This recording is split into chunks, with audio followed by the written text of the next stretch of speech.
All right, well, we'll go ahead and get started just for the sake of time. And welcome everyone. I think we probably will have a few other folks trickle in, and we are recording this because we're going to post it, and we may potentially also be getting our live stream set up as well. But welcome everyone. We're really glad that you are here this evening, and my name is Alexa Pearson. I'm the Director of Standards and Instructional Support at ODE, and this body of work is one of the bills that lives on one of the teams, the team that I lead. And I'm really excited tonight because we have some new folks joining us. So just first of all, again, want to welcome you into the space. Really just deep gratitude for adding this to the end of a long Monday. That I'm just assuming everybody had a long Monday, maybe not, maybe you had a really luscious, spacious Monday, but I know my Monday was back to back. So really glad that you're here. And I'm joined tonight by some ODE folks that you know well, that you've been working with, but also really excited to introduce tonight that we have been talking for a bit about bringing on some more support with help with facilitation. And it took a little bit, if anybody's worked in state government, I know Holly, I can see over there, sometimes things take longer. And we were able to get this, we were hoping for the last meeting and we weren't quite able to do all the things, but we do tonight have Sea Change joining us. And Sea Change is an organization, I will put their website in the chat, but specifically, we are joined tonight with Amy Craig and Pooja Bhatt here with us, and Carmen Ziamora Urbina is also here with us from ODE. And so we are just thrilled to have the extra support around facilitation. Sea Change, if you haven't worked with Sea Change, if you haven't heard from Sea Change, they do some beautiful work, and ODE has partnered with them before. So they're going to help us with some of the facilitative pieces as we move forward in this work. So as you know, throughout this whole time, it's been an iterative process. We started, if you remember, a lot of whole group. Then we did some work groups, and you all did some really great work, started some work in the work groups around our framework group, our standards group, and our engagement group. Now we're going to zoom back out to whole group again and come back together and figure out how we move forward so that we're able to meet our deadlines with this bill implementation.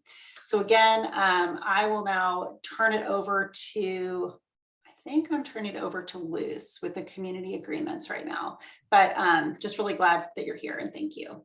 And welcome to Pooja and Amy. Thank you. Good afternoon. Let's advance the slide to community agreements, please. For this evening, we thought that it would be an opportunity for us to actually highlight one of our community agreements, number 2, which is strive for growth. And in striving for growth, we know that when we are growing, it takes an awful lot of energy. And I'm just going to take a moment to read this particular community agreement. Strive for growth. Constantly seek to improve, learn, align, and deepen our equity, consciousness, and capacity to interrupt systems of oppression and decenter whiteness. Call in versus call out. And for this evening, we are going to be doing some intentional work, and we're going to do some growth, and we are looking forward to this time. So please take a moment and visualize what that would look like for you and for our group. And as you think about that, we'll do a little check-in later on to see how we did. Thank you so much, and I will pass it on to Vanessa. Thank you, Luz, and welcome everybody. Nice to see you all tonight. So our warm welcome, if we can get to the next slide, is a 2-word check-in. So I know some of you are familiar with this practice. This is one I recently heard about from Brene Brown. She uses this to start off all of her meetings, and I thought, well, that's a pretty good idea. Let's try it out. So it's a way to, and using it with students to really build their self and social awareness. So we're going to practice that today as we build connections with each other and just get a sense of how we're entering the space this evening. So I just invite you now to get comfortable.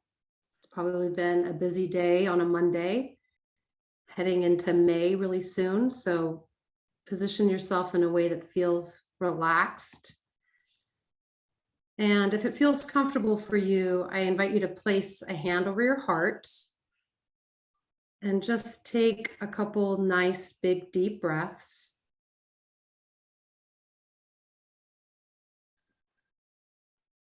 And then soften your eyes. If it feels comfortable to close them, that's okay too. And as we breathe together, notice how you're feeling. All emotions are welcome. And take a few moments to connect with your feelings and try to identify 2 words that describe those emotions that are present for you right now. And as those become more aware to you, if you'll put them in the chat as a way for us to see how we all are doing as we come together.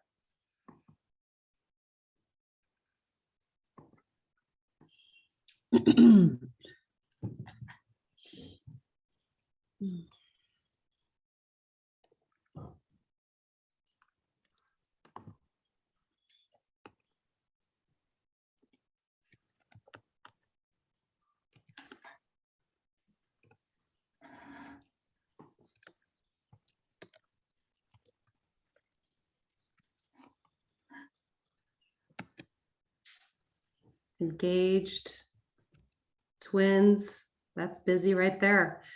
Vivacious, grateful, optimistic, eager, tired, grateful, curious and tired. Subin, I really like yours, tired and playful.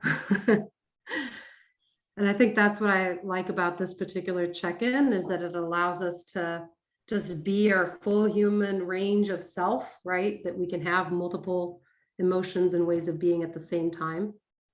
And that can feel very humanizing. So thank you for checking in. So if we can move on to our next slide. So grounding ourselves in where we have been. So this has been our past practice, is to look behind. Those are our 2 dogs that remind us of where we have been, all the hills and mountains we've already climbed.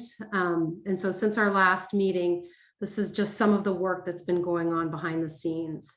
So we did meet, and by we meaning myself and Beth, and then Deirdre, who is also part of the standards group, met with a California advisory group member to hear a little bit about their process, as California was a place that we were turning to and their ideas were really resonating for our group. So we checked in with them and heard a little bit more about what that experience was like, and what has worked and what the challenges still remain for them in terms of implementing SEL in their state.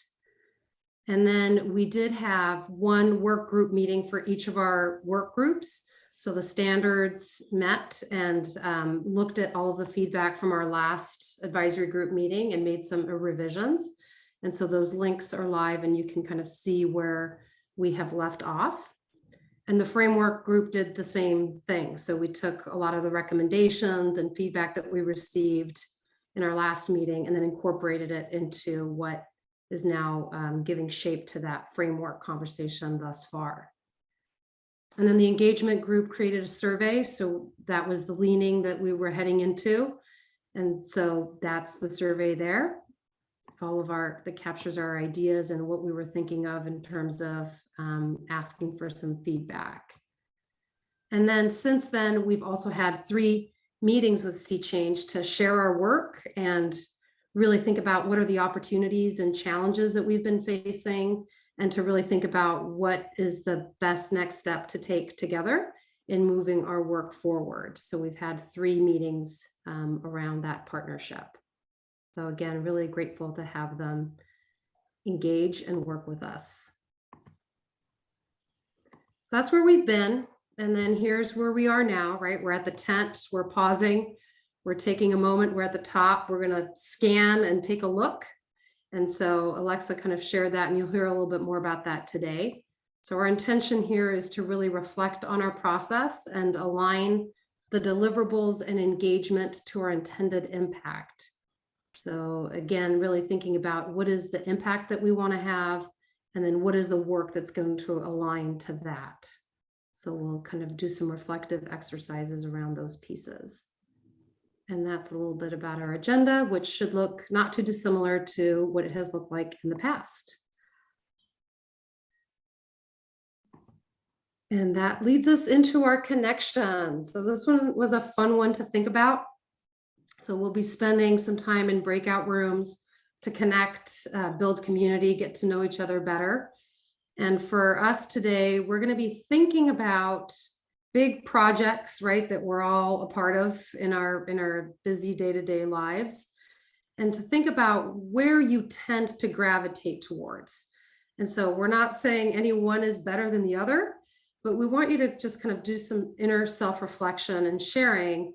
If you tend to take the view of a field mouse, so that's kind of on the ground, really busy with the immediate details, or if you're more of a Canadian goose that really likes to fly up above and see and scan the whole picture.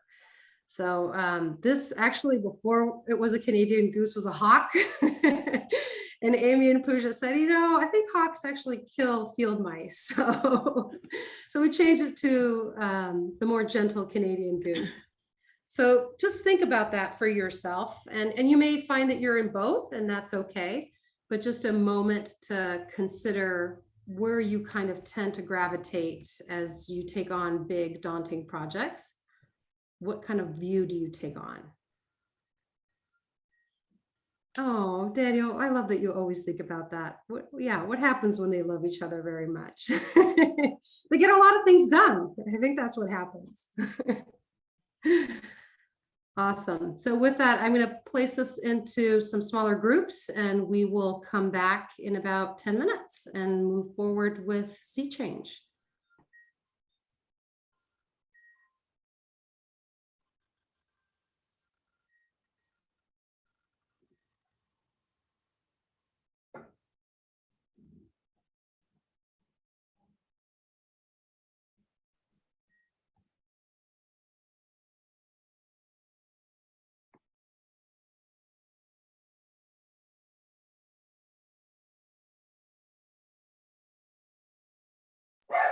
Vanessa, are you wanting us to join groups? I think so. Yeah. Let's do it.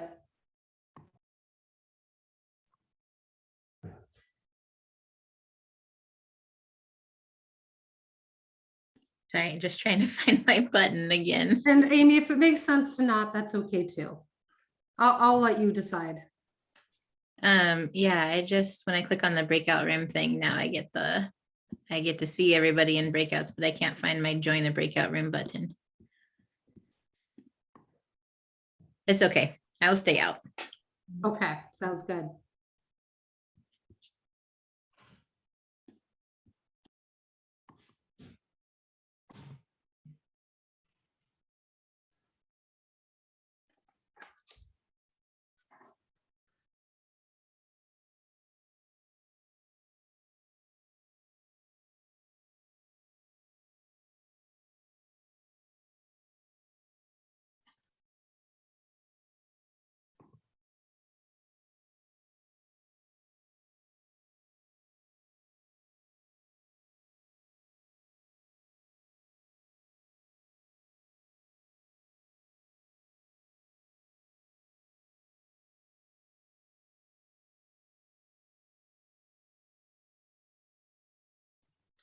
As I'm looking at these, they're pretty small, so we'll just come back a little bit earlier because I think 10 minutes might be a little long for two people. Yeah, probably.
So are we missing quite a few people then too? In the group? Yeah. 3, 4, Yeah, this has been 8. an issue. Mhm. And it's gotten progressively harder. Yeah. And I foresee that it will even more so as we head into summer months and Yeah, the end of the school year. yeah. Mhm. So I don't know. I know Alexa has talked about, well, can maybe we do a one long day in person, or Mm. just thinking about things a little bit differently potentially. Yeah. But this is, well, let me see here. 1, 2, 3, 4, 5, 6, 7, 8, 9, 10. Yeah, this is tiny. This is 13. We're normally we should be 25. Mm-hmm. So And not including that's ODE actually staff. alarming. Yeah, And that's including ODE staff, right? right. Oh, here's Jen. Welcome, Jim. Howdy, everybody. How you doing? Tired and good. Good. Hey, you did our 2-word check-in just like that. Did you have the 2-word check-in today? Oh, You gosh. said tired and good. So we're in breakout groups right now, and we're just doing some connection. So we're about 2-3 minutes away from coming back to the group. So how do you feel? Do you want to stay in here, or do you want to go into a breakout room? Yeah, if you guys don't mind, if you were talking about something that you would prefer that I not be present for, Well, that's fine. Otherwise, I'll just chill. you can hang out with us, Tim. How's Lincoln today? Well, today is my DBT day. Okay. So we had a fantastic DBT training on between session coaching for students so that they don't engage in their target behavior, which was fantastic. And I had a session at Hosford Middle School. We have a DBT Oh, middle school, so working with some of our middle school students as well. And right on. I am just amazed at how well 6th and 7th graders are understanding and using the concepts. It floors me how well that they're. Yay. I thought we would need to do a lot of scaffolding, and we haven't. They're using the same materials as the high school students, and they're thriving. Right on. Today was Emotional Literacy Day. So important. How's Okay, I'm everybody? gonna go ahead and close. Pretty good, yeah. You know, it's sunny at the coast, so that's nice. That always feels good. Both things, sunny and the coast. Mm-hmm. And in Oregon, they don't always go hand in hand. Mhm. Where are you located, Jim? I'm in inner southeast Portland, Okay, nice. and I work at Lincoln High downtown. Oh, great. Mhm. I didn't know if when Vanessa said Lincoln, that was like coast, Lincoln City. Lincoln High School, got it. Yeah. I get to drive through downtown every morning. Woo. I can keep up on the progress of the elk statue down by the Justice Center. There you go. Yeah. Hi, Todd, welcome. Happy Monday. Yeah, happy Monday. We are just all in breakout rooms connecting, and everybody should be popping back within the next less than a minute. So perfect timing.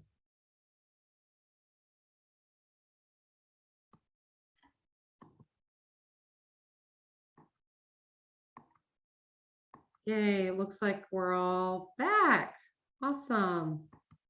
And we have some other members that have joined us as well. So glad to see you all and welcome. And yeah, hope that was an interesting and helpful conversation. It is one of the themes of what we'll be talking through tonight and thinking about our process and kind of scanning out a little bit and looking at the big picture. So we'll spend some time at that higher altitude looking at where we are right now. And with that, Sharon, if you can move to the next slide, just want to share deep appreciation. I really liked this graphic image because I feel like we have been holding a lot and we've been holding it with great care. And it's been amazing to be part of all of the conversations and the dialogue. And while there are processes that are changing, that is the part that we get to carry with us, and that curiosity and that learning that we've been able to do as we've been talking with each other and getting to know each other and better understand what SEL can mean for Oregon. Just deep appreciation for those conversations. So thank you tremendously for all of your work on the small work groups. It's required a lot of time, and equally on our bigger group, raising really important questions and thinking about it collectively. So thank you. And Amy, I'll turn it over to you. Sure. Thank you, Vanessa. Nice to see you all, and glad to be here with you tonight. We'll be supporting this next piece, and my colleague Pujabat will join in facilitating as well. So what we wanted to start with tonight and connected to that activity, as Vanessa just talked about, is thinking about how we do some zooming out and really checking for alignment between the details of the work, those things you see as a field mouse, like right in front of you, what's the thing that has to be done next, and really checking alignment towards a vision, that big picture. What are we wanting for SEL work in Oregon? What do we imagine as intended outcomes of the specifics that we're working to produce?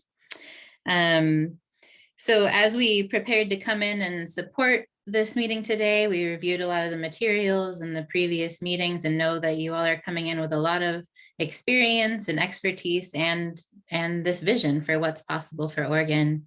And you're obviously dedicating a lot of time and energy to this process. So a lot of respect and gratitude for the work you've done so far, and wanting to bring more of those pieces around vision and impact into the conversation today.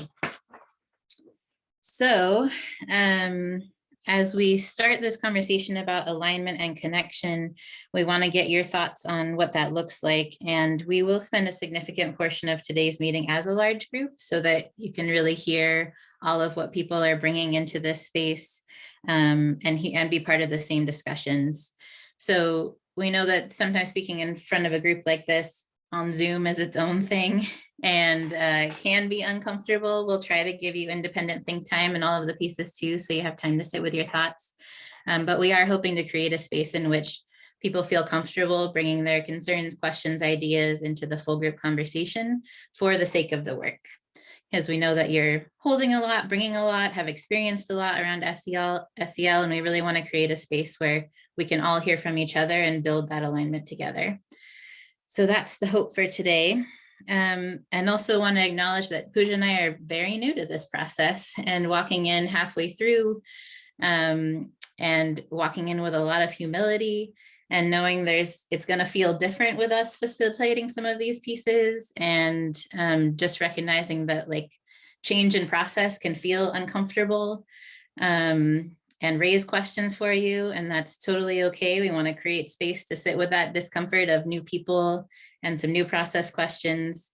And we have created space at the end of this agenda to do some reflection on today and the questions and things you're sitting with. So hopefully you'll have time to express those as well. So what we want to start with, as I mentioned, is really leaning into this. What's the vision and intended impact we're sitting with in this room? What are the things that you want to make sure are part of this process? If you go to the next slide. So these are the two questions I want to offer to you. In just a moment, we're going to give you some individual time in a Jamboard. So the two questions are, what are the essential components of a vision for social emotional learning in Oregon? And what do you not want to lose sight of in this process? So I'm going to share the link to the Jamboard in the chat. And we'll spend about 5 minutes in there as individuals, and then we'll have a conversation as a large group. So there are some things that I've already put in the Jamboard, so I'll give you a second to get in there. And these sticky notes that are in there already, there are 5 of them, and they're things that we noticed in reviewing materials and in reviewing your feedback on some of the existing materials for tonight. So thinking about those essential components, we saw some pieces around culture, climate, and systemic barriers that as we think about standards and framework, we really don't want to lose sight of that this work to support kids requires culture change, requires a climate that supports SEL, requires that systemic barriers are broken down for that to be possible for all students. We saw pieces around ODE's integrated model of mental health, that's a framework that people don't want to lose in this process. We saw measuring growth and systems change so that it's not just students who are accountable to standards, but that the system is accountable to serving students as well. We saw a lot of pieces around making sure that anti-racist goals and practices are a big part of this work and don't get lost in the conversation about why we're doing this work and why it's important and how we do it. And organizational conditions, like what are, again, systems pieces, but in organizations, what does that look like to support SEL for students and educators? And I see you all are adding things already, so that's great. Let's give it about 4 more minutes to add other things you think are important as essential components of your vision for this work, things you don't want to lose sight of, and then we'll chat about it.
Let's take 1 more minute and then we'll reflect together on what we see here.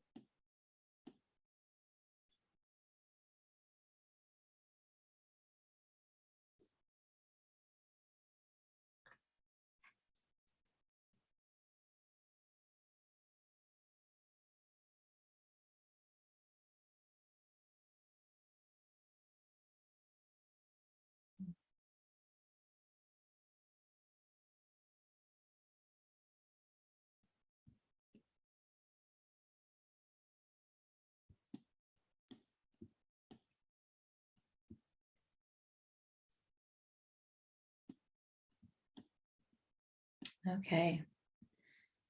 Feel free to keep adding if you're working on one in the moment. I'm seeing a lot of connections between some of the pieces here.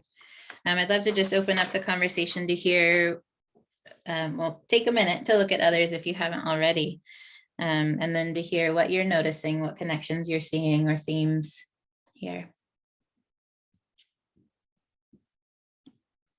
Just jump in, what you see.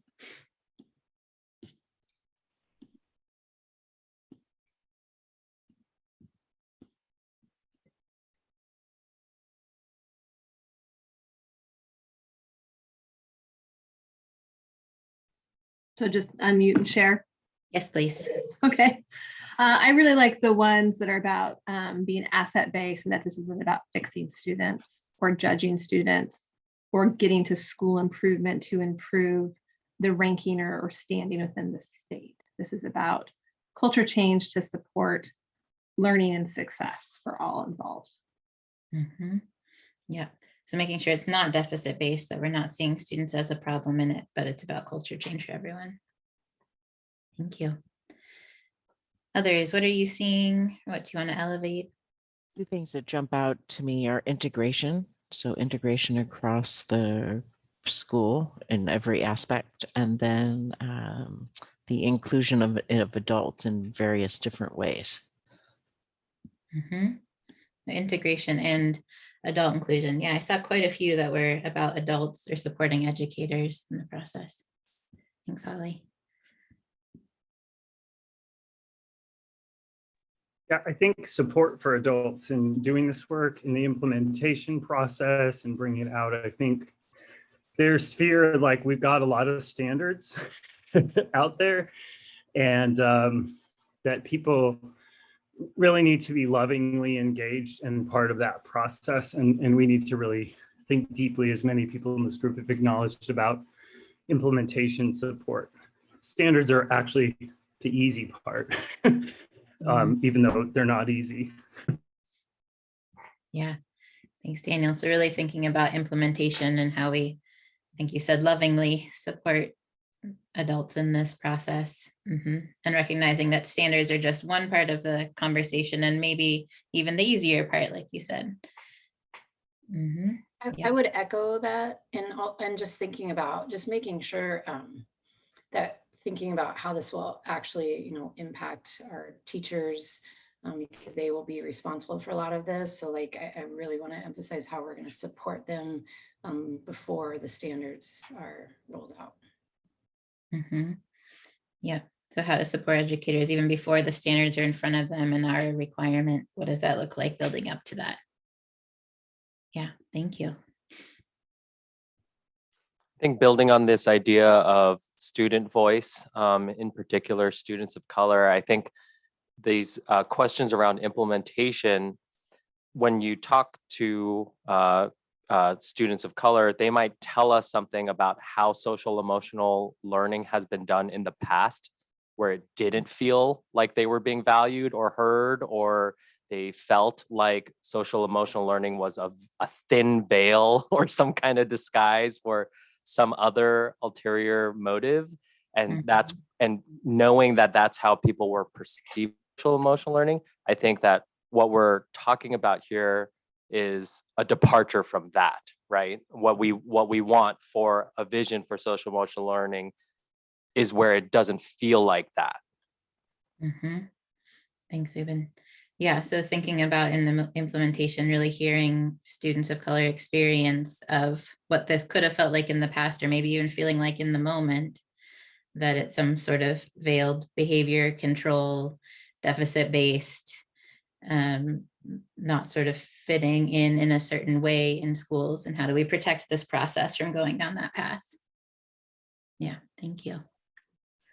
Yeah, I really resonate with that. Just as a student, I've felt that like SEL has been kind of like siloed into individual lessons quite a bit and kind of like to just check a box. So seeing the integration across like all of these subjects across the entire school, and it's like a collective effort to implement SEL really hits home for me, and was kind of what I wanted to see with this. And also maintaining kind of like that student-centered, like we all are here to support students, and this is to the benefit of students, but also our community. I feel like that really shines through in these. Thanks, Jackson. Yeah, I'm hearing a lot of that alignment piece, and which gets to the culture change piece too, that this isn't about like a specific action or behavior or skill that students have, but it's a whole system that supports students socially and emotionally in their learning. And I hear you saying too, like students know when it's just a lesson and when it is actually part of a school culture that believes in students and their capacity. Thank you for sharing that. Anyone else?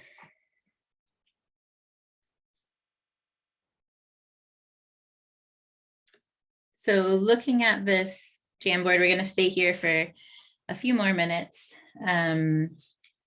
Curious, based on the comments you just heard and the pieces you see here, what pieces of these do you think are being centered in the process and in the products that have started to be produced so far?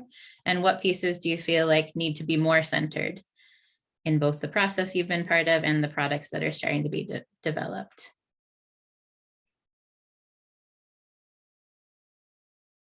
I'll ask it one more time. Given these components and what you see as essential to this work, what do you think has been centered so far in the process? And what ways do you think some of these could be more centered in the process, or which ones have not yet been centered in this process so far?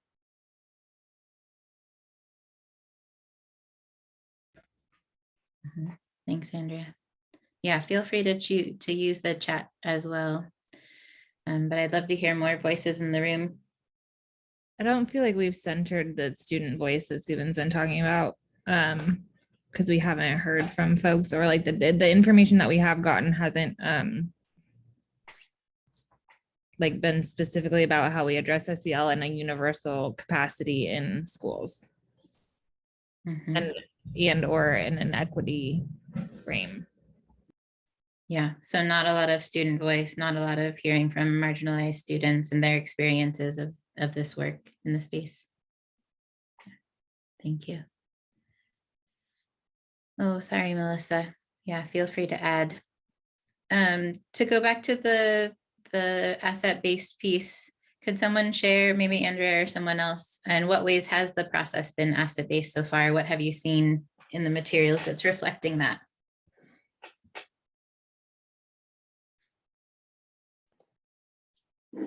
I think from my perspective, I just think the conversations that we've had, the values that the folks in the work group are bringing into the room, is why I think that we've been able to center on being asset-based.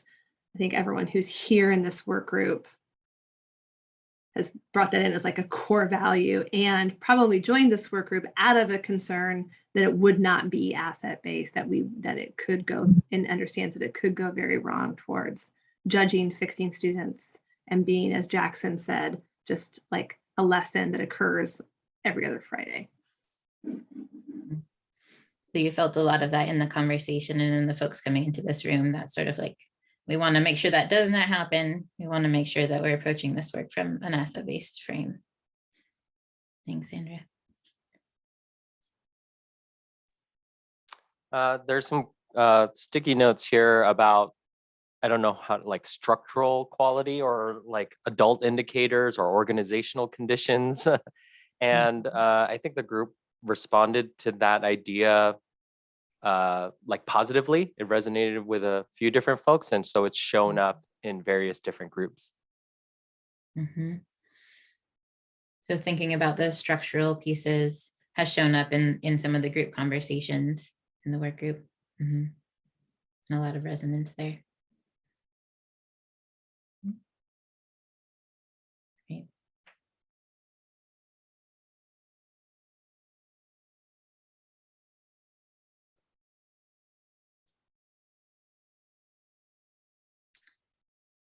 How about for others?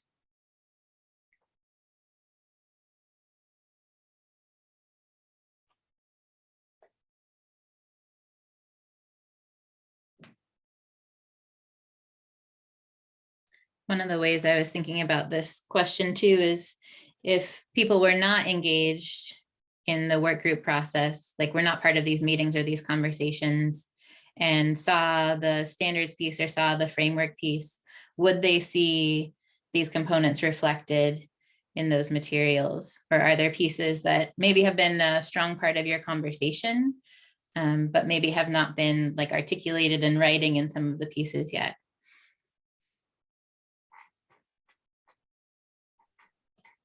I don't know how things that have been part of the dialogue, like pushback and the dialectic, are like manifested in the work that people see.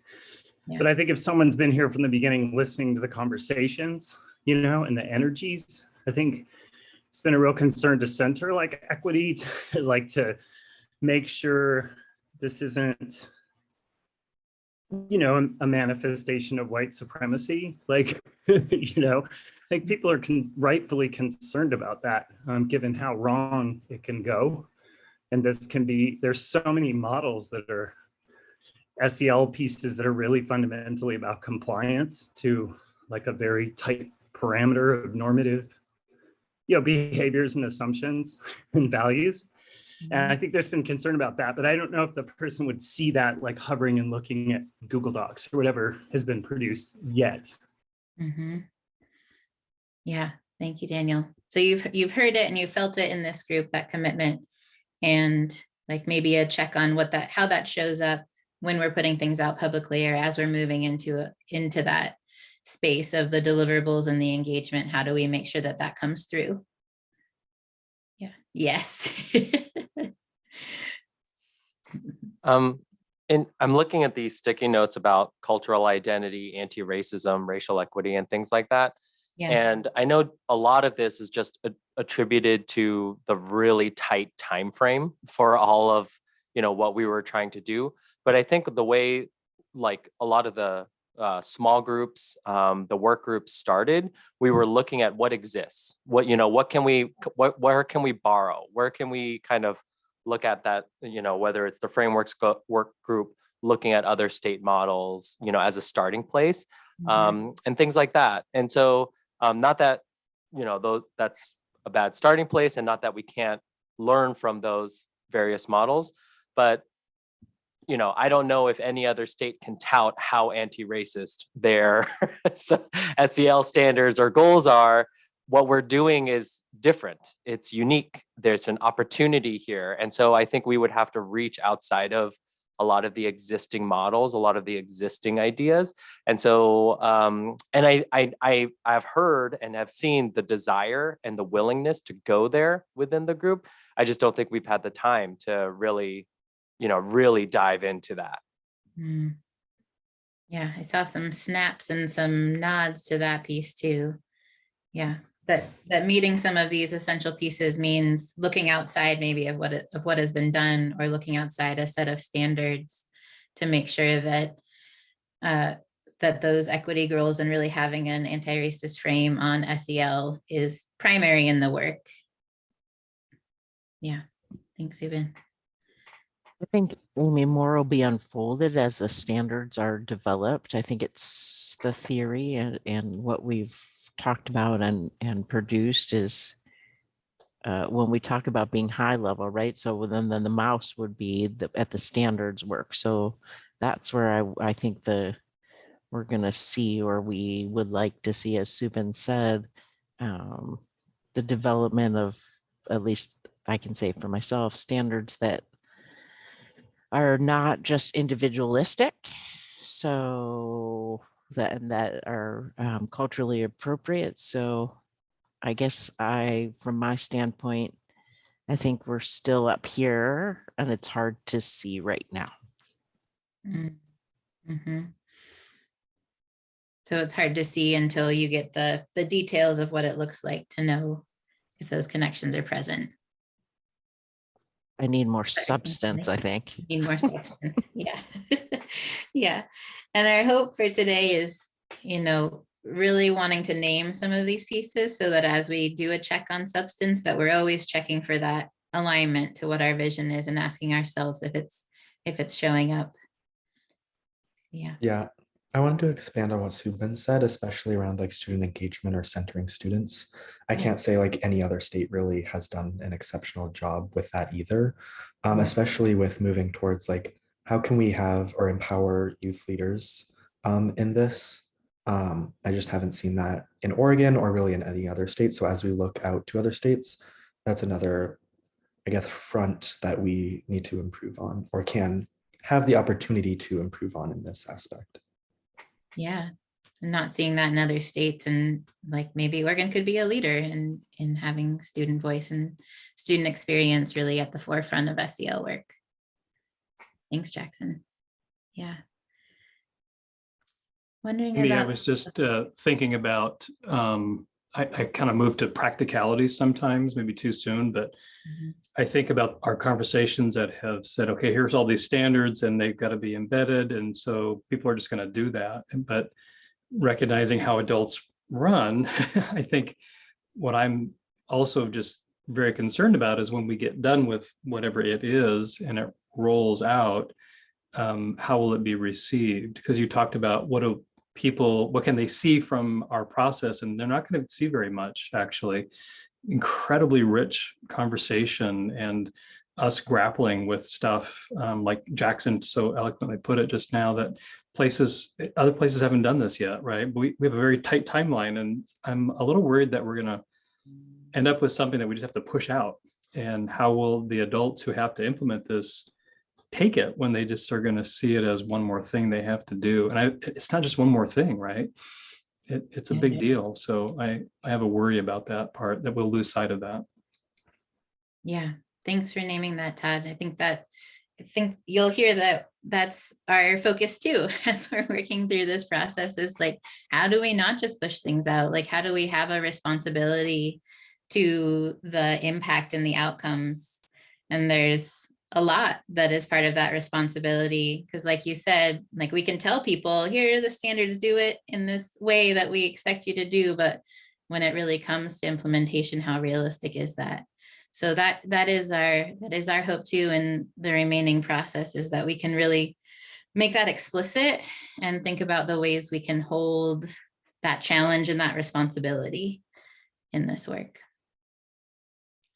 Yeah, before we are going to take a little break before we get into more of those details around deliverables and engagement. But before we go there, I just wanted to create space for anyone who hasn't shared yet. I saw Jill or Letitia or Angela. Maybe I don't Sorry, have- everybody, I started late, so I'm just catching up. Okay. Well, welcome, Jill.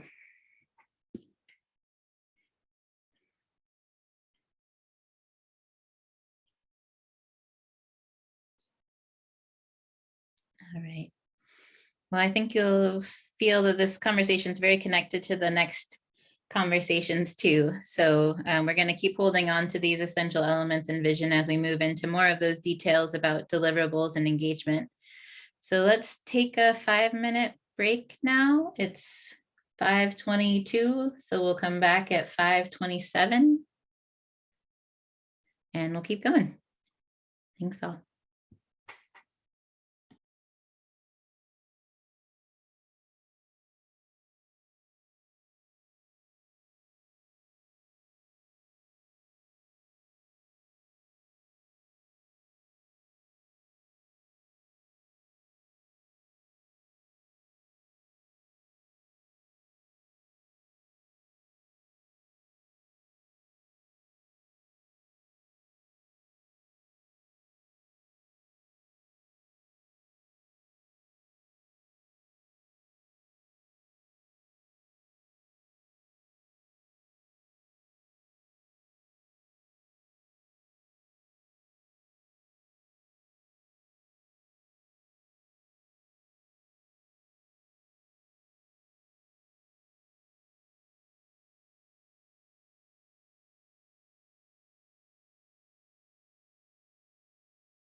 Welcome back, everybody.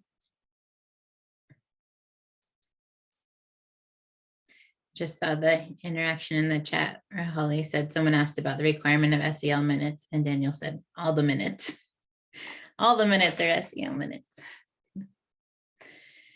Well, we're going to keep digging into this rich conversation and appreciate you all sharing and grappling with some of these essential components. And we're going to get into some of how that relates now to where we are in the work group and the deliverables and engagement. So I'm going to turn it over to Pooja to lead this next section. Hi, everybody. It's great to meet you virtually. I'm Pooja Bhatt. I use she, her pronouns. Amy and I work a ton together. And we have also had an opportunity to work with ODE several times, including on the development of the LGBTQ2IA+ student success plan. So, and that was an advisory group process as well. So we're excited to be back working with ODE and working with this work. As we've noted, this work is absolutely essential, especially now. So I just appreciate getting the chance to work with you all. The conversation that we're going to have is really just a continuation of the one that we just started right before the break. But first, I want to ground you in this reminder of what the really exciting bill says. I don't know about you, but reading these is quite fascinating in kind of a different language than just colloquial English, and it's always an interesting brain exercise. So I'm like not using the cursor, except I am, you can't see that. Essentially what I would like to point out here is that the takeaway is that the Department of Education, in conjunction collaborating with the Early Learning Division and the Teachers Standards and Practices Commission, is developing these social emotional standards for public school students in K through 12, as well as a statewide social emotional framework also for public school students in the same grades. Of course, there's a focus on racial equity, as kind of have been named multiple times in our conversations today, as well as focusing specifically around students with disabilities, students who are immigrants and refugees, lesbian, gay, bisexual, transgender, queer, two-spirit, intersex, asexual, and non-binary. And then it has a piece in here in F around promoting the creation of school culture that supports kindness, care, connection, community, diversity, and inclusion. And that piece then carries over in section 5, where the deliverable is that ODE should convene this group and that a report is provided by this September with recommendations on a framework and standards. But the standards themselves, if you'll notice in section 5.4, it says the State Board of Education should require districts to implement that standards and frameworks by 2024, and that they're going to adopt these standards by 2023. So 2023, working backwards, that's next year. What's due this year, in this September 2022, is this essentially a framework and recommendations for standards. So I just want to pause on that piece, because as we get into the conversation that's really the meat of what we want to discuss, which is what's going to be in these standards and what's going to be in this framework, it's helpful just to remind ourselves, because it can be really easy to get caught up in a rush of timelines and deliverables, but we all came to this work because of the work, not because of the timelines and deliverables. And we're going to do the work the best that we can, knowing their timeline and deliverables, and we're not going to let that get in the way of doing what needs to be done for kids, and especially the kids that are named in this list of historically underserved. So if we can go to the next slide here. What we wanted to have a conversation with is this idea of what's actually not required in the bill, but is really essential to the implementation of social emotional learning in Oregon. So when we often think about state advisory work groups or just meeting requirements and we have a rush of timeline, we often let our imagination get in the way of doing our best work. And it's what we want to do in this conversation, is what brought you to this is, again, what is best for kids, knowing there's a lot of things that need to happen in order to make sure that students can access what they need to access.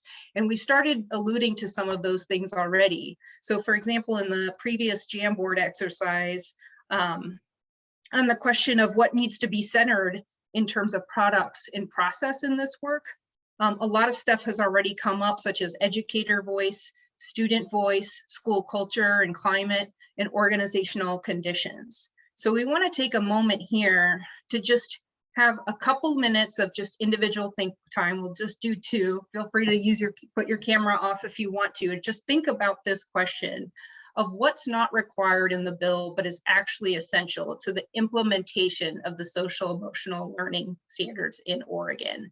Coming off of the first list that we developed, those examples, like I said, educator voice, student voice, school climate and culture, what else along those lines do you think is really essential? So let's just take a couple minutes to just think till 5:35, and then we're going to come back and do a just popcorn out group discussion, all right? Are there any questions? Okay.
All right, I see your comment in the chat. Daniel, do you want to share that out loud?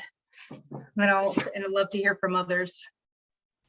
I mean, I think it's been said, but like, you know, it's their implementation pieces, right? Professional development, creating common understandings, like that is purchased against time for a myriad other priorities in a district, right? It's one of many competing things. And then a little quip there about like engaging and supporting communities, like with economic and social justice, which anyway, I won't get on that rabbit hole. Had to be cheeky. I appreciate that. And I also feel like I'm burning calories just watching you. So thank you for that. I think we're all just better off. I love that. Who else wants to share? Go ahead, Stephen. A lot. There's so much, but I'll just start with this. And it's very difficult for me to visualize or try and understand how educators, other staff will kind of collectively address anti-racism or you know, any of the social injustices towards the people that were named in the language that you just named, without an understanding of structural issues that are broader than schools, right? Like understanding our history and how we're situated in this American context, how race was constructed, you know, how gender has been, you know, how it has been described, and the norms and conventions around gender have really, and sexuality have really hurt many people. And so, like there's this, there's an aspect of that for any goal having to do with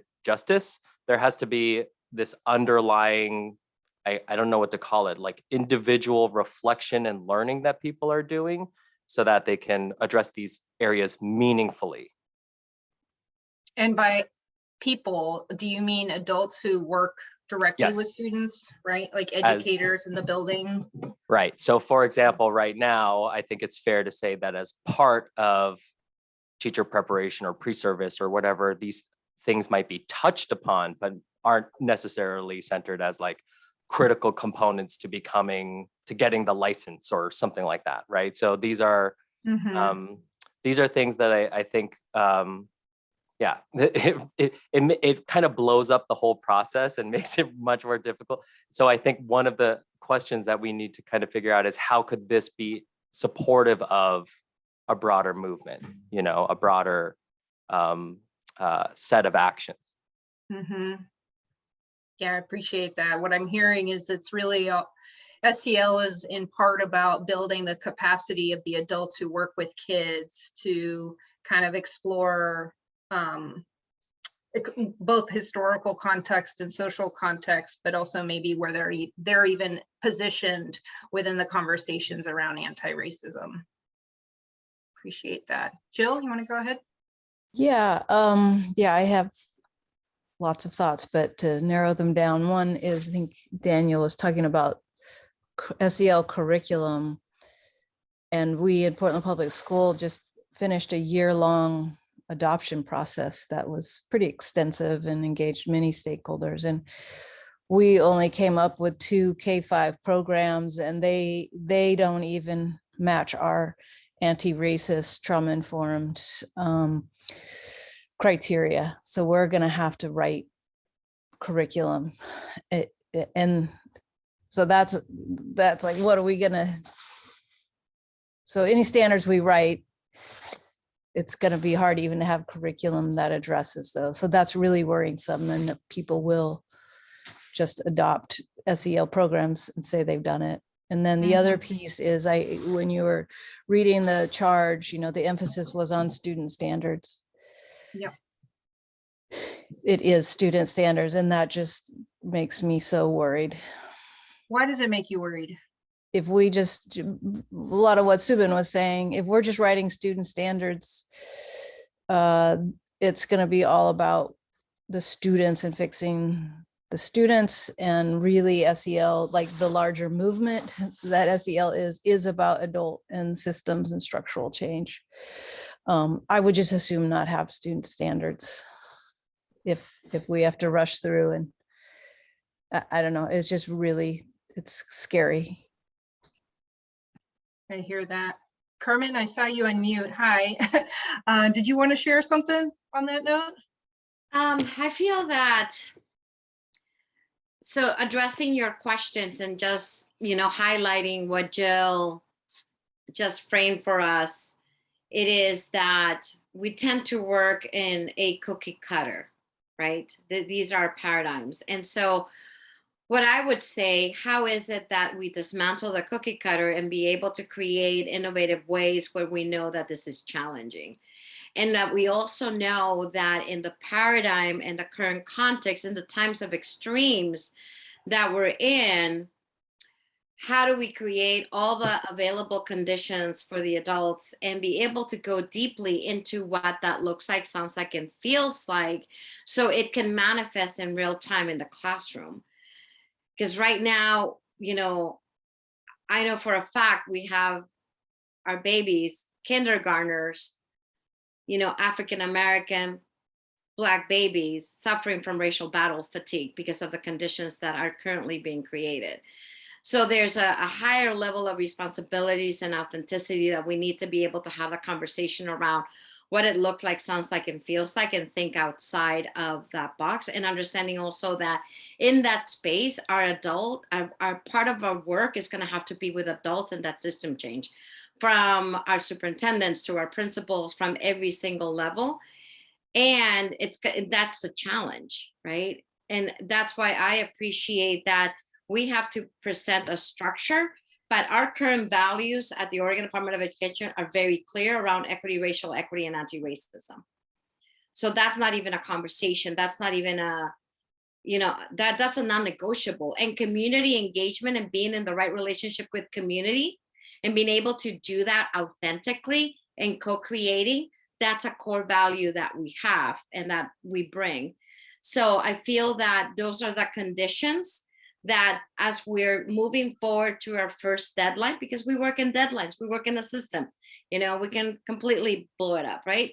There has to be something there that as we move forward for the following year, how do we bring those student voices, you know, that we're talking about, that Jackson, how do we bring that authenticity? And also that in the now, our system, if we do not calibrate our SEL standards, professional development, professional learning, we are hurting kids. And we have to live with that. And I feel that that's I'm just kind of naming the opportunity and some of the more essential value systems, core essential aspects of the work that the conversation you've all been having and our values. So yeah, thank you. Thank you, Carmen.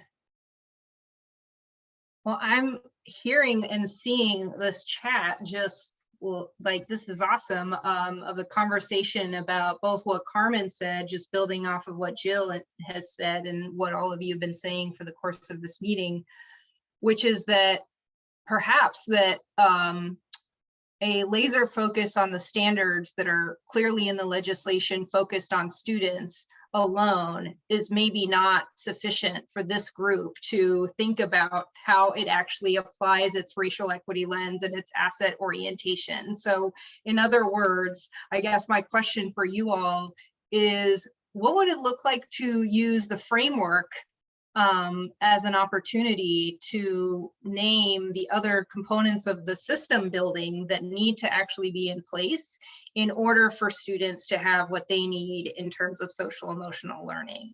You all have raised multiple different components already, and just even noticing, you know, Jill's getting into the implementation of, like, once you have standards, you have to have curriculum, and you have to have the curriculum. If you don't have the curriculum, then what you're going to have to create the curriculum. And I also see Andrea's chat of, like, you know, that even is maybe not the sufficient line of thinking. So I'm curious for us to really take a lens to this work that's grounded in racial equity, that's grounded in asset orientation, that is outside the box, that's not just looking at what other states are doing and copying it, pasting it to Oregon. Just want to bring this question back to you. How might the framework be a tool to name the system pieces that need to be in place? Can you all see that being, what would that look like in your head?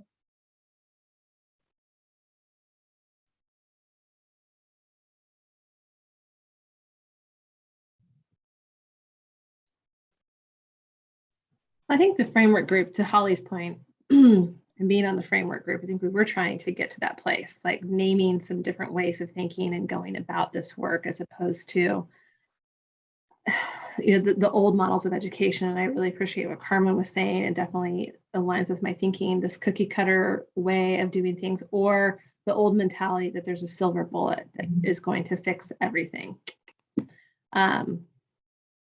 So with the framework really naming, this needs to be transformative.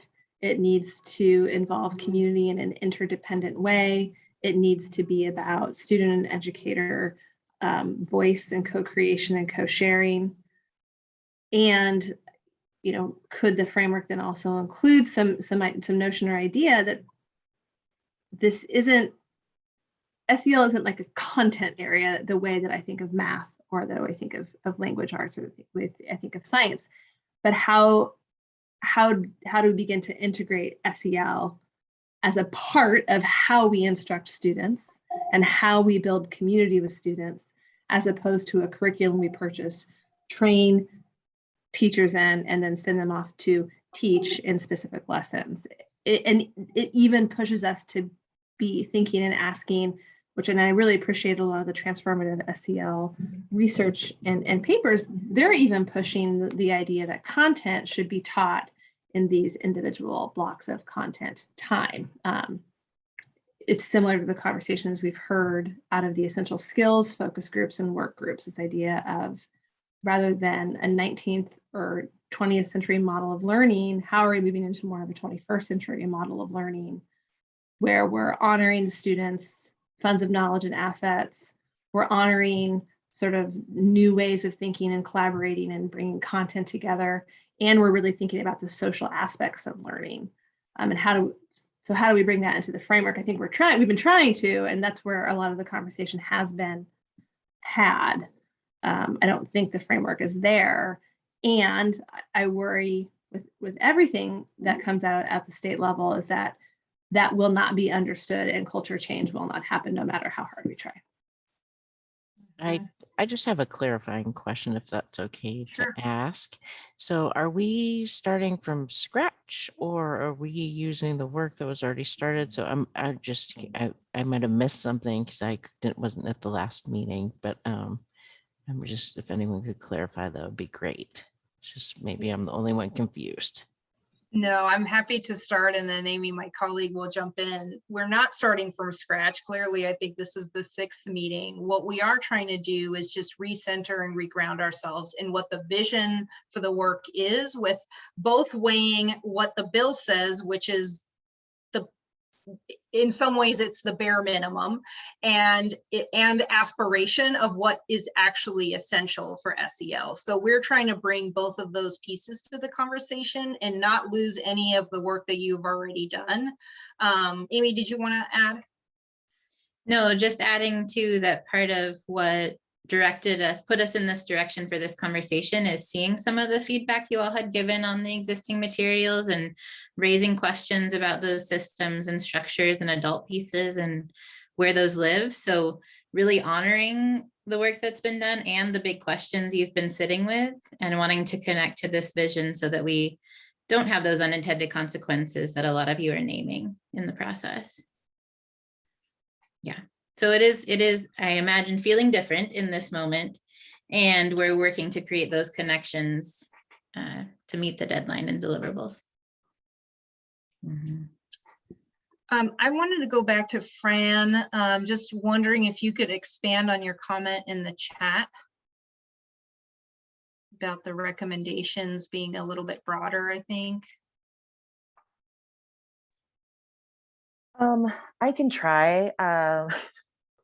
I think what I'm like hearing folks talk about, I think this might be a little idealistic, I don't know, but as I'm listening to everyone, I keep sitting with, like, this sounds like a framework or a lens to do, to create something. And could that be, like, could the recommendation be to, the state board, it might not be like a set curriculum or standards, but could we recommend that, sorry for the noise, that we want to co-create and, co-share a set of, I don't know, I'm trying to think of other words to replace standards, because that sounds just very like white dominant and bureaucratic to me, but yeah, I think I might need to think on my articulateness a little more. No worries. I think I'm I struggling put with you on the that. spot. I think what I heard in that, Fran, too, is like, could you name some of the process that you want districts to consider when thinking about this work? Like, start to name those questions and considerations. Yeah, Daniel said processes, engagements. Mm-hmm. Yeah, that's also what I heard in Fran's suggestion, and like also really resonates with me, is the idea that I can already see some sections in this document that one of the sections would be about proposed processes that we want districts to do when they're implementing the standards or framework or whatever we come up with. And so then those, I guess, implementation recommendations would be around comments like what we know about adoptions, what works and mostly doesn't work about them, right? About minutes and what we have discussed around how minutes are being implemented and how they shouldn't be, right? Around engagement and why it's important and what do you need to learn through engagement? How does that need to show up in your process? What would change as a result of engagement so that it's not just a surface treatment or tokenism or any of those things that they usually are, right?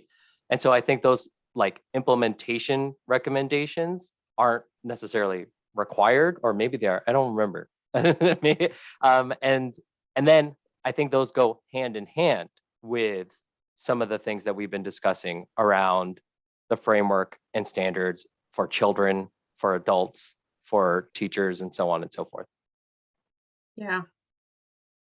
Yeah, I mean, it seems like I know the ODE has done a lot of work with the Student Success Act implementation and providing a lot of guidance around community engagement to districts already. And so perhaps there's an opportunity to see what has been provided from the state to districts already in that sense, because that came all on the heels of a lot of community engagement. Right, Carmen? Is there anything else you would add? I would say, and for those that don't know me, this is kind of my second meeting. Carmen Xiomara Rubin, I'm the Deputy Director of ODE. So what I would say is that I love what everybody's saying. And Fran, yes, that is part of the recommendations that we can do. And so when you hit it, you captured it beautifully, because I can tell you, if we do not include a really clear recommendations around community engagement that's actually authentic and being in the right relationship with our community, our board, our school board will say, go back to the table, go back to the drawing board, because this is not sufficient. So I can tell you that. The other part is that we do have a community engagement toolkit that it's part of our, Office of EII. And that is now we are training every single one of our employees on that toolkit, because it has to be part of the DNA of how we function and how we do things. So I just want to stress how community engagement, authentic community engagement, and being in the right relationship with community and entering these spaces with a lot of humbleness and humility. It's part of the essential work that we are now elevating and trying to train our muscle as part of our DNA. So absolutely, this needs to be part of that report. And I just want to elevate it and highlight it. And thank you, Fran, for bringing that up. That is absolutely a must, because again, and Jackson will, being part of our student advisory on our board, will tell you that our board will say, you have not mentioned real authentic community engagement. Where is that? And what are your recommendations? Because they will ask that question. So thank you for bringing that up. And I just wanted to highlight it and appreciate it. Thank you. One thing that this conversation is making me wonder about is there's this phrase that I've been hearing in some of the work I'm doing, which is who's responsible for what, or who's accountable for what. And when the past 30 years of education policy has really been driven by this movement that assumes that if you create standards that are focused on students, then everything else is just going to magically fall into place. The teachers are going to have what they need to do to teach to the standards, the curriculum is going to exist, and all we need to do is measure it with tests, and these students they're going to succeed. But we know that that's actually not all that it takes, right? And what we've started to name here in this conversation is that even though the bill language itself is really focused on standards specific for students, we've just spent the past hour talking about various different other components that are also about what what educators need, and what school staff as a whole need, and what districts need. And one thing that we haven't talked about is what support is needed from the state or other agencies in order to create the conditions for educators to have what we're asking from them. And I'm asking this in front of Carmen and other state staff, because when we're talking to legislators about policy and budget, it is important to ask for what is actually needed in order to get the things that legislators are asking for. And so this is an opportunity, this work group, this advisory group is going to be an opportunity in that framework to touch on not only what is necessary for teachers to know and do, or what districts, but also what is needed for the state agencies, and perhaps not even the State Department of Education, perhaps to Subin's point earlier about how are we even, I heard an allusion there to licensing. I'm not trying to change licensing with this project, but wonderings about what elements of these other state agencies' locus of control might intersect with social emotional learning. So I'm just curious, if I put that out there, what are some of does that resonate for folks? What are what's coming up for you?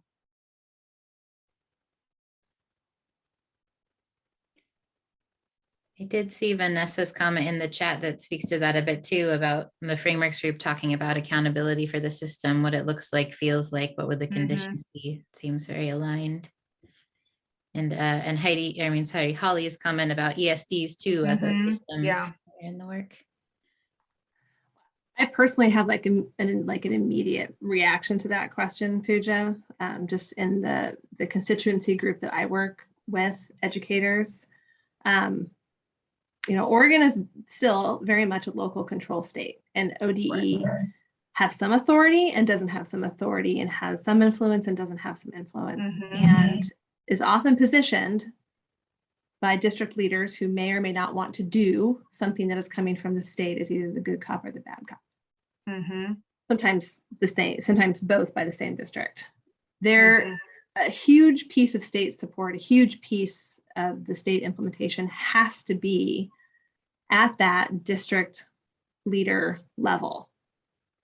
Yeah. To get them to embrace this, let go of old ways of thinking, engage educators, engage students.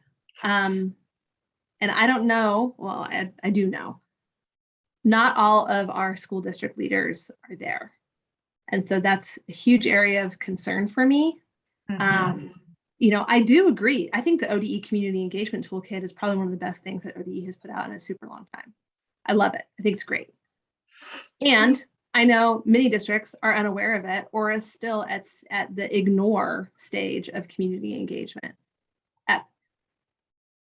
Yes, no offense to any, I really love all the staff at ODE. Like, I have a huge heart for ODE staff. I think they work very hard and are all very smart and bright people. And it really comes down to the district implementation. And so I don't know what the state level of support is that is necessary to make that shift in Oregon happen. Some of it's about changing administrator prep. Some of it's about changing administrator pipeline and how we select administrators and how they get into positions of leadership, and also how we treat educators and elevate their voice. So Daniel earlier had posted, like, we need to have vetted professional learning. I think we need educator-led and developed professional learning. I don't want to go to some, quote unquote, expert for that. We have experts out in the field already.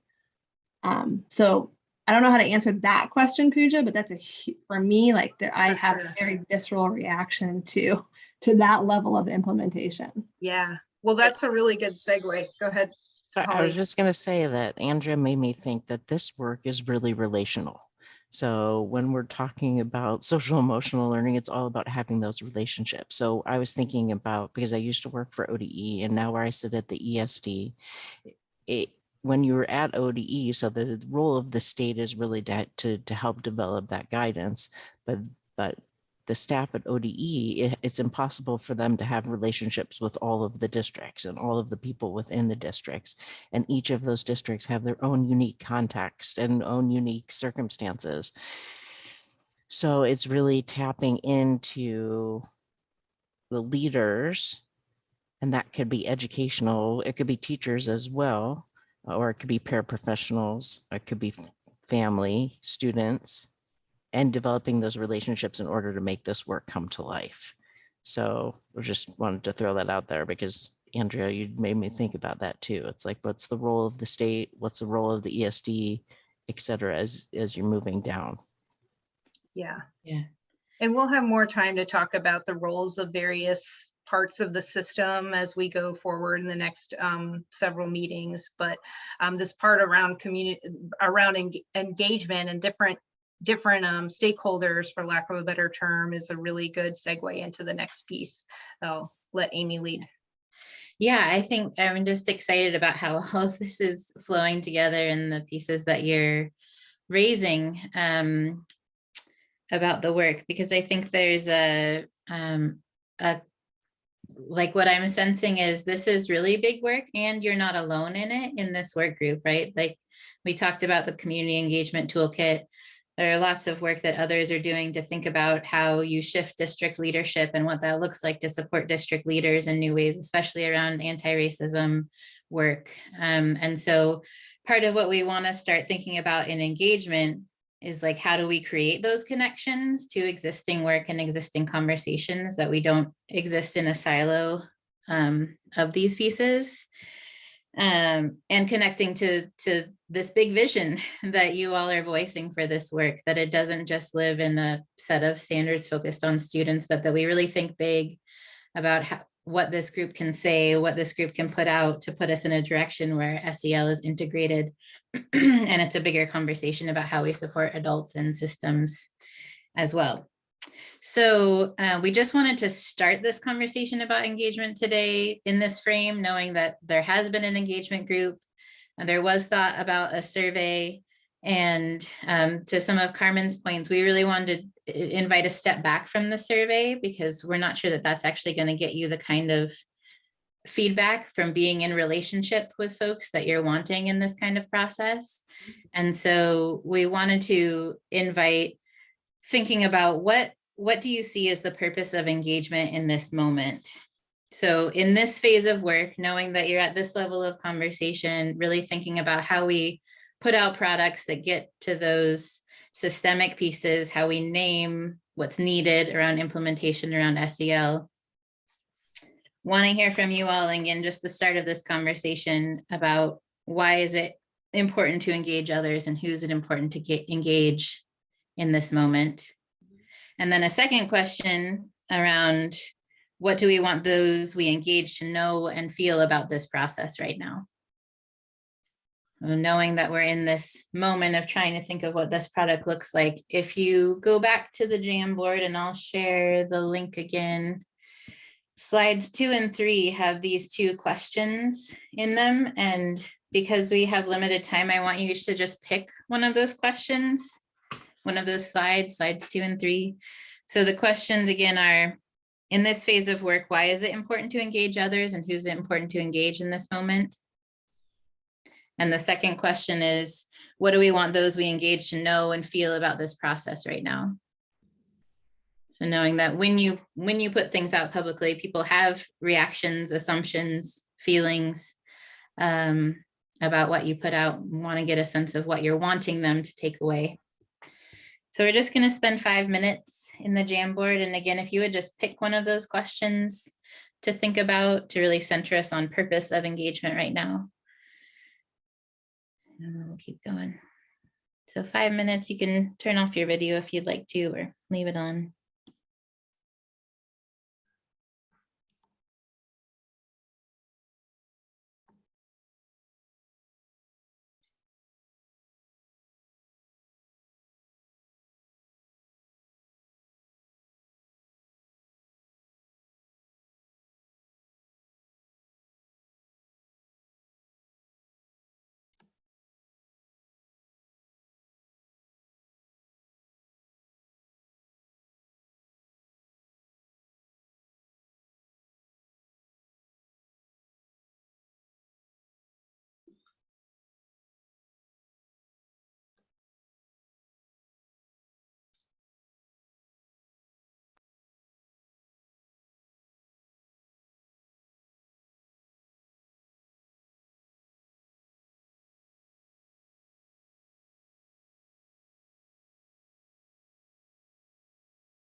All right, if you want to take a last minute to add, and you can start looking at other people's sticky notes.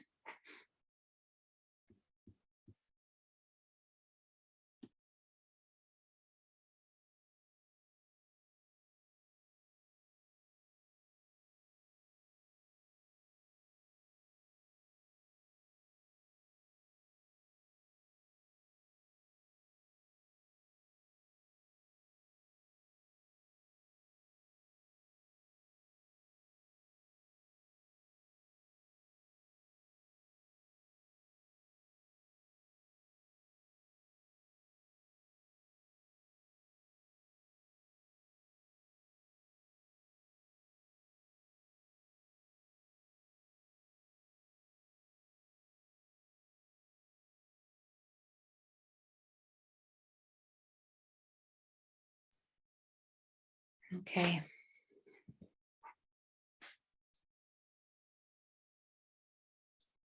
So I'm seeing here a number of pieces on this first question around why is it important to engage and who's it important to engage. A lot of pieces around nothing about us without us, engaging community-based organizations that already work with students and families. So having that relationship piece, youth and young people that have been historically marginalized. I'm seeing someone circle that right now. Voices at the margins to center them in the what and how, people closest to the desired change. Yeah, so a lot of pieces that requires a lot of intention about engagement, because we know that often with surveys or sort of like a general invitation, you often get the people who have the most time and capacity to engage. And what I hear, what I'm reading and seeing in this is like that is not what you necessarily want in engagement, that you want to make sure you're hearing from those who will be most impacted by this work, that they're centered in the process. And on the second question around what do we want them to know and feel? Yeah, a lot of what we've been talking about around opportunity and also potential for harm, demystifying SEL, that is not a new thing. Transparency, I see transparency mentioned a couple times here. So as I said, this is just a start to this engagement conversation, and I know we're sort of taking it a different path than it has been on, but we do have ideas we want to bring to you next time around utilizing the student success advisories who are really focused on serving marginalized students, and some of the other existing groups and coalitions that have racial justice at the center of their work and are thinking big picture about what it looks like to implement these kinds of pieces. So that's our hope to bring to you next time, and really seeing a lot of resonance with what you have centered here in this engagement conversation. So as we're moving towards our last 20 minutes for the day, I'm going to give you a chance to reflect on all that you've heard this meeting and where we are in the process. But I want to share some additional next steps. So if you want to go one more slide. Yeah. So where we're going next, based on our sense coming into this meeting, and I think you all have shared a lot that connects to what our sense was walking in, we're going to pause on the work groups because we really want to create this connected and vision focused process that doesn't lose some of what you all have said is essential in this process in those individual conversations. So we are going to move back into having full group meetings so that we're all hearing and reflecting together. And we're going to use this really rich conversation to come back next time with a process plan for the remaining meetings, the engagement work, and what the deliverables could start to look like. So proposal around answering that question of what's not required but essential to implementation, and what could a deliverable look like that starts to take into consideration those other pieces that you all have named today. That's not a small task, and hopefully you all are up for continuing this conversation about how we hold that intention and really lean into it in the time that we have in this process. And really grateful that Carmen and other leaders are here to say yes, they want you to really lean in to the big picture and holding that as we move forward. So with that, I want to give some time for reflection. I'm sorry, I'm not exactly following the chat. So if there are other pieces, Pooja, that you want to name or call out, please do. Well, I can just quickly address Rebecca's question. Great question. I think when legislation passes, there's, COSA often, that's they work with school administrators. They'll often share what legislation passed, what happened. So there's been, and through the School Board Association, from some other places, people have learned that this bill has passed and that there's an implementation process. I know that Beth has also shared this with some of her counseling networks. With that said, I think what you put in the chat, what kind of carried on in the chat, there's a lot going on. So I don't think you're right, people are tracking, with ethnic studies implementation, Holocaust genocide, tribal history shared, or some of these other pieces. As we are, and what does implementation look like? And are people that are required to do that? What happens there? So I do think that the answer is yes. I think there's an awareness, and we can continue I think we're going to have to continue to talk about it and share in different opportunities, because there's a lot that people are, happening right now. So I think both things are true, but I do think there is an awareness, at least out there. How well people know or how much people know about the timeline of implementation, I think is probably less clear at this point. And as we get moving and rolling, I think we'll have more to share. And Carmen, feel free to jump in. I can see you leaning forward, maybe. Yeah. Alexa, you're right. And I do have to also put a threat that is not under our control, because we are in times of extremes, and in the time of the clock of the world that we're currently in, we also need to understand nationally and locally where SEL is being positioned in these extremes.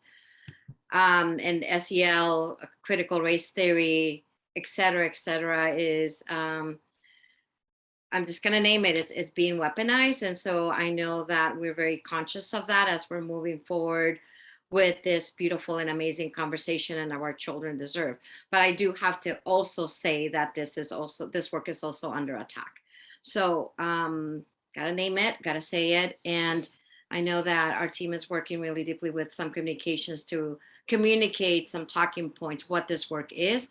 We're not in the position to fight the extremes, but we are in the position to refocus what this work is, what it means to our children, and what it means to our communities, and what it means to our educators. So I just want to be able to capture that. More to come on that, but we're deeply aware of the pushback. Yeah. I want to go one moment back to the community engagement. And Andrea, you mentioned that the toolkit is one of the best things that you've seen come out.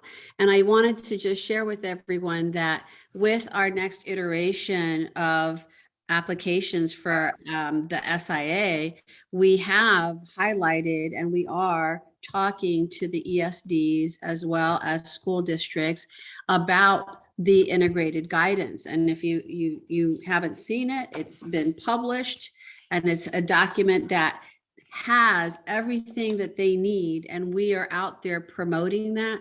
And community engagement is one of the key pieces that people are wanting to hear about, and that we have that interest as well, because we know we have to pull in community, we have to pull in family.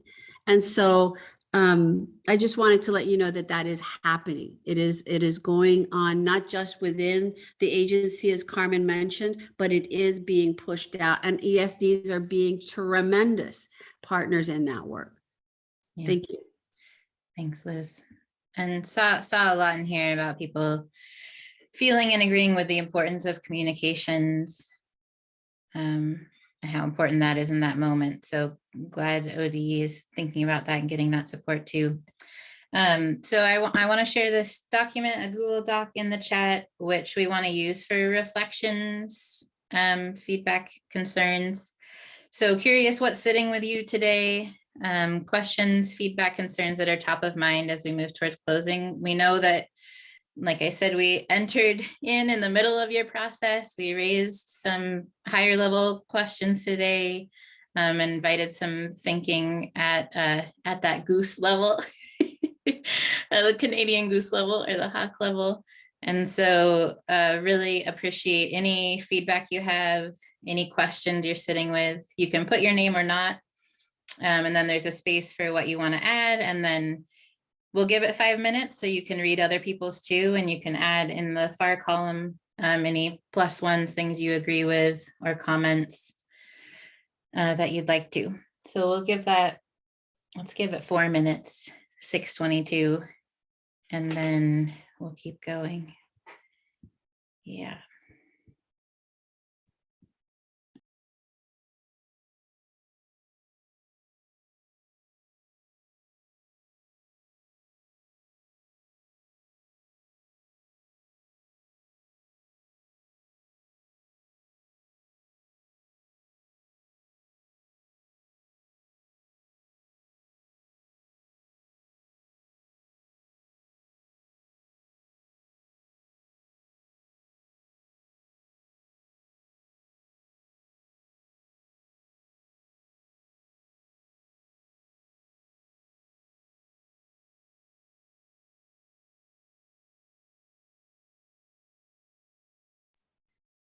I'll say to the ODE staff is welcome to add things too, if they had reflections or questions that they're sitting with.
I'm just gonna give it 1 more minute because I see a lot of typing still, and I want you to have a minute to read other people's as well. So give it 1 more minute.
Okay. Well, if you're in the middle of typing, please do feel free to finish, or if you think of things like 2 days from now, you can always come back to this document and reflect something else.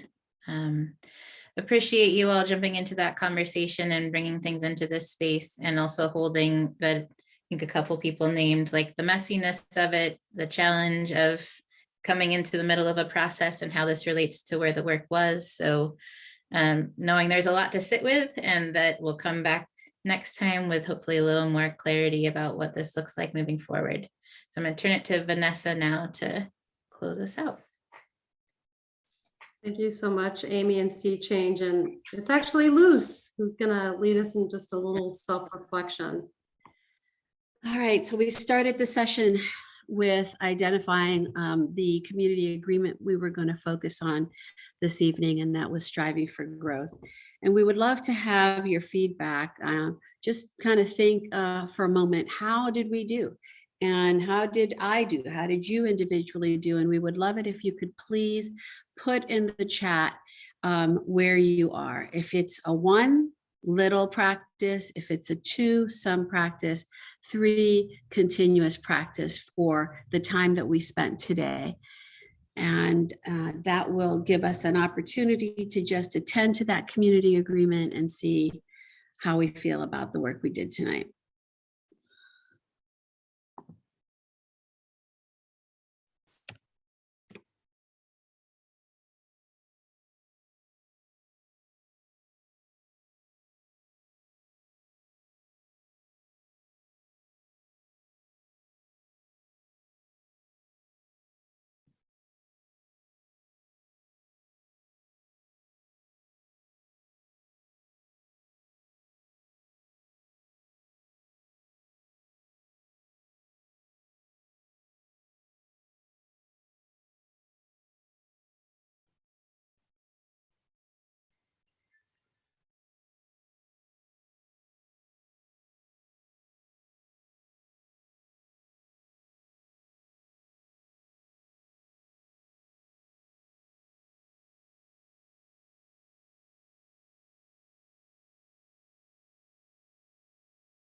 All right, sounds like we have a very engaged group, and I would have to say just thankfulness, because I saw that in everyone. For those of you that rated yourselves a 2 or 2.5, you each did an amazing job, so thank you for that. And I am going to now pass it on so that we can have our closing with Beth. Hi, everyone.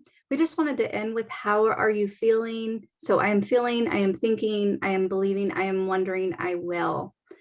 Either in the chat or out loud, please share how you feel leaving our meeting today.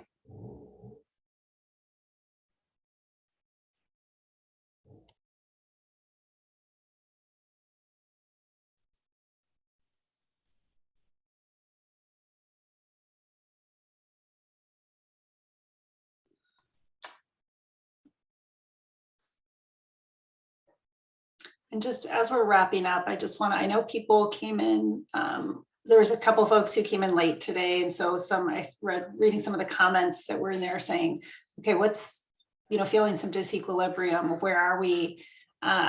Just want to say this has been a very iterative process, and it would be much easier, I'm just going to say, to get through and check these boxes of the bill and say, okay, we did this. That is not what this is about. And I appreciate that the group is staying engaged in this messiness of what this is. So really big thanks to Pooja and Amy helping us as they come in today, just to help us kind of, like I said, the goose coming out a little bit. We will be field mice at some point, I promise. And getting some of the work, there's a tension inside of me. And I think there's this piece of like, are we going to meet the deadline? I'm a rule follower. I was a firstborn. I feel like I have to meet get it done. And we're going to do it well. And we're going to take our time, and we're going to think and all the things that you put into this space today. So like I said in the beginning, we started as a big group. We went into our work groups. We're coming back as a big group, and we're going to do some important work, and it's going to be a bit messy, and just really appreciate your commitment to staying with us in the process. I'm truly, truly grateful.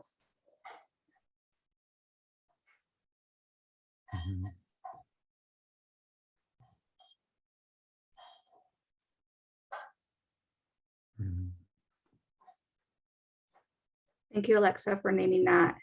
And I'm just seeing some of the comments in the chat about feeling grateful, optimistic, feeling good, feeling like we might be wandering a bit, but that can be good. I like your t-shirt. Good things happen on a wander. That's gonna have to be on a t-shirt. That's great. Some are feeling curious. Feeling jealous of dinner in the oven. And Annie, appreciate the disorientation. Appreciate naming that too. Mac and cheese. We're all really jealous of Fran's husband. I'll pass that on. He'll get a kick out of that. He'll love that. I'm jealous of Daniel's workout too. I know. He fit it all in.